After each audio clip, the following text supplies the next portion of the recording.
يا ما كان. في رواية قالوا ما كانش. أما الحكاية هذه تتعاود من فم لفم وما ماتتش. في تونس، وقت اللي الطاعون هبط كالضيف الثقيل، الناس كانت تموت بلا ما تكمل نهارها، يمرض في الصباح ويموت قبل ما الشمس تغيب. وما كانش ثم وقت للقبور ولا للبكاء ولا حتى للأسماء. يحفروا حفرة ويرموا فيها البشر كيما جاء. تتسكر الحفرة، أما الأرواح تبات ضايعة. وتعدت السنين والناس نسات، قالوا الدنيا دارت وبلاد عمرت والموت قام الماضي. بناو دار فوقك الأرض وبعدها دار ودار ودار، وفي الآخر طلعت عمارة ما تحبش الضوء وما تحبش الضحك، تستنى الليل كيما الجايع يستنى في عشاه.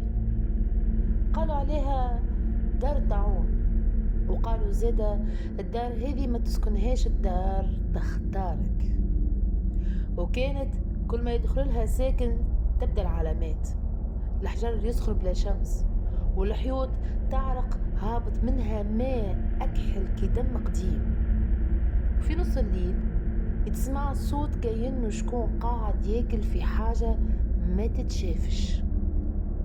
ويقولوا ديما تظهر طفلة ما تخوفش وما تسيحش، تضحك ضحكة قصيرة مكسرة كيما طفل ملحقش يكبر، تقول نلعبوا، واللي يسمعها ويرد ما يرجعش كيما كان.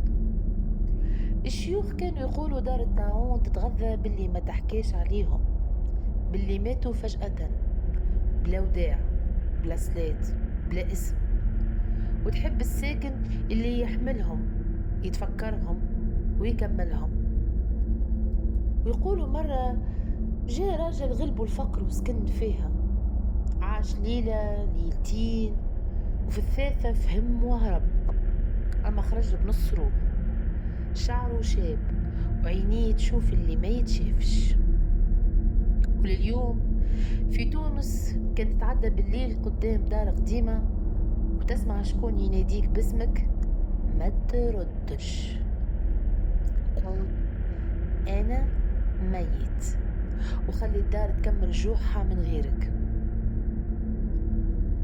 الحكاية مازال تتعاود، واللي يقول خرافة راهو مسكنش في الدار الغالطة. وتوا قولولي نزيد نخوفكم أكثر؟